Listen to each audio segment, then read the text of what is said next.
everyone, welcome to I Plus Training Solutions.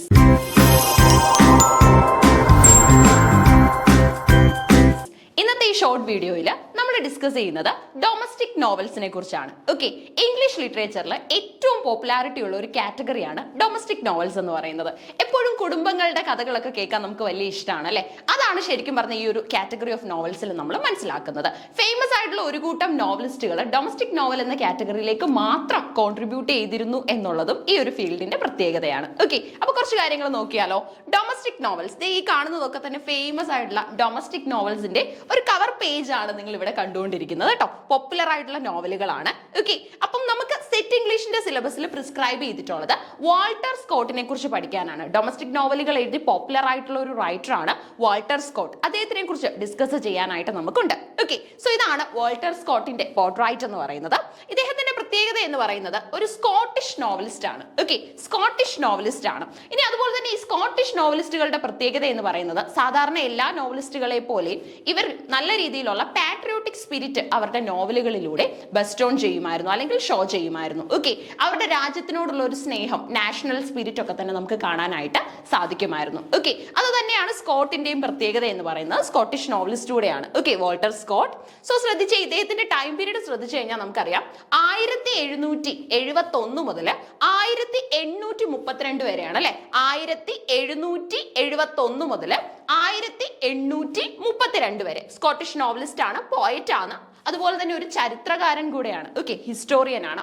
So Walter Scots most famous domestic novels which are part of the Waverley novel series. Okay, അതായത് എപ്പോഴും നമ്മുടെ സെറ്റിനും നെറ്റിനും കേറ്ററ്റ് പരീക്ഷകൾക്കും ഒക്കെ ആവർത്തിച്ചു വരുന്ന ഒരു ചോദ്യമാണ് ഈ വേവർലി നോവലുകൾ തയ്യാറാക്കിയത് ആരാണ്. കാരണം മറ്റൊന്നുമല്ല, ഇത് ഒരു നോവലല്ല, ഒരു കൂട്ടം നോവലുകളാണ്. ഓക്കെ, നമ്മൾ ഈ ഹാരി പോട്ടർ സീരീസ് ഒക്കെ വായിക്കുമല്ലോ, അതുപോലെ ഒരു കൂട്ടം നോവലുകളാണ് വേവർലി നോവലുകളുടെ ഭാഗമായിട്ട് ഉള്ളത്. ഓക്കെ, അപ്പം ഇംഗ്ലീഷ് ലിറ്ററേച്ചറിൽ അല്ലെങ്കിൽ വേൾഡ് ലിറ്ററേച്ചറിൽ വേവർലി നോവലുകൾ പ്രൊഡ്യൂസ് ചെയ്തത് ആരാണെന്ന് ചോദിച്ചു കഴിഞ്ഞാൽ അത് നമ്മുടെ സ്കോട്ടാണ്. ഓക്കെ, ഇനി അതുപോലെ തന്നെ this include Waverley, the heart of Midlothian, and also you can see Rob Roy and Old Mortality. ഇതൊക്കെയാണ് ഏറ്റവും പ്രധാനപ്പെട്ട ഈ ഒരു കാറ്റഗറിയിൽ വരുന്ന വേവർലി നോവലുകളിൽ വരുന്ന വർക്കുകൾ എന്ന് പറയുന്നത്.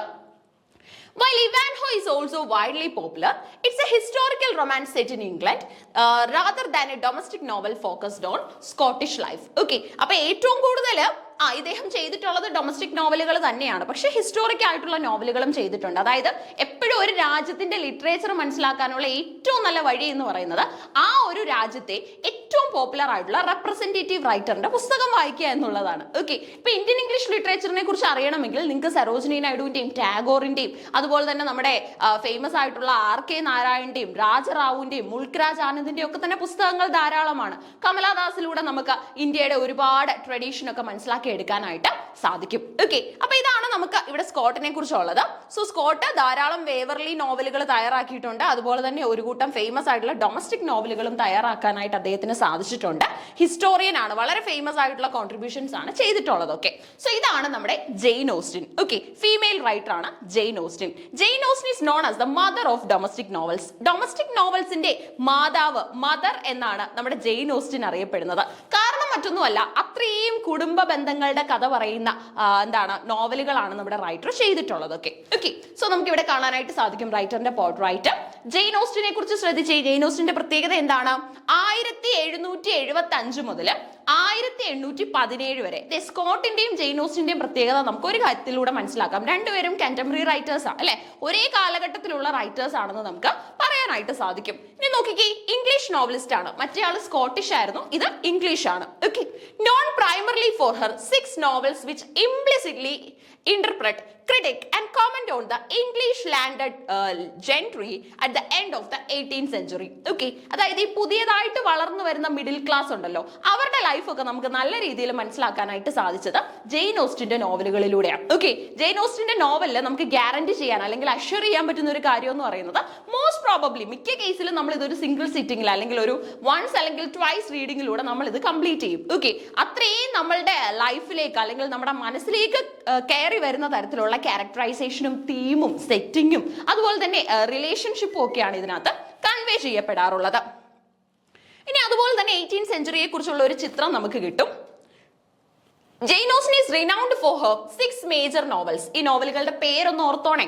All of which explore the themes of love, marriage, social class and family life within the domestic sphere of the 19th century England. See, നമ്മൾ എപ്പോഴും കാണുന്നത് വാറിനെ കുറിച്ചുള്ള നോവലുകൾ, ഹിസ്റ്റോറിക്കൽ ആയിട്ടുള്ള നോവലുകൾ, ഇനി അല്ലെങ്കിൽ റൊമാൻസുകൾ, അല്ലെങ്കിൽ ട്രാജിക് ആയിട്ടുള്ള ചില നോവലുകൾ ഉണ്ട്, കോമിക് ആയിട്ടുള്ള നോവലുകൾ ഉണ്ട്. സോ അതിന്റെ ഇടയിൽ ഡൊമസ്റ്റിക് നോവലുകൾക്ക് വലിയ പ്രാധാന്യമാണ്. നമ്മൾ ഈ സിനിമകൾ കാണുന്നതിലും ആ ഒരു ക്യാരക്ടറൈസേഷൻ വരുമല്ലോ. ചില ആൾക്കാർക്ക് കുടുംബകഥകൾ അറിയാനായിട്ടായിരിക്കും, അല്ലെങ്കിൽ അത്തരത്തിലുള്ള തീമുകളായിരിക്കും കൂടുതൽ താല്പര്യമുള്ളത്. ഓക്കെ, അപ്പൊ ഫാമിലി റിലേഷൻഷിപ്പും അതുപോലെ തന്നെ കസിൻസും സിബ്ലിങ്സും ഒക്കെ തമ്മിലുള്ള ബന്ധം എങ്ങനെയാണ്, മദർ ഫാദർ റിലേഷൻഷിപ്സ്, ഇതൊക്കെ നമുക്ക് മനസ്സിലാക്കി എടുക്കാനായിട്ട് ഈ ഒരു വർക്കിലൂടെ നല്ല രീതിയിൽ സാധിക്കുന്നുണ്ട്. ഓക്കെ, ഇനി അതുപോലെ തന്നെ ഇംഗ്ലീഷ് കൾച്ചർ എന്താണെന്ന് നല്ല രീതിയിൽ നമുക്ക് ഇതിലൂടെ ഒരു ഐഡിയയും കൂടെ കിട്ടും.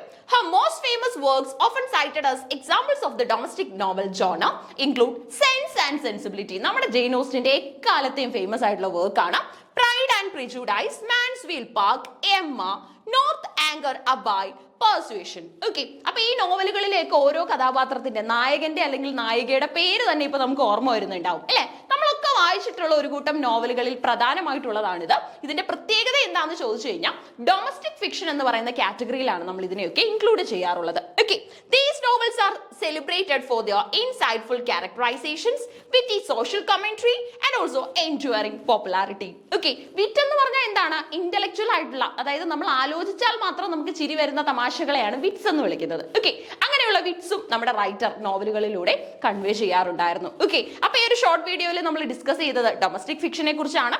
എല്ലാ പരീക്ഷകൾക്കും ഡൊമസ്റ്റിക് നോവൽ അല്ലെങ്കിൽ ഫിക്ഷനിൽ നിന്നും ചോദ്യം വരാറുണ്ട്. നമുക്ക് സെറ്റ് ഇംഗ്ലീഷിന് വാൾട്ടർ സ്കോട്ടിനെയും അതുപോലെ തന്നെ നമ്മുടെ ജെയിൻ ഓസ്റ്റിനെയുമാണ് ഡിസ്കസ് ചെയ്യാനായിട്ട് സിലബസിൽ പ്രിസ്ക്രൈബ് ചെയ്തിട്ടുള്ളത്. ഓക്കെ, അപ്പൊ ഇത് ഉറപ്പായിട്ടും പഠിച്ചു വെക്കുക. Keep learning. Thank you.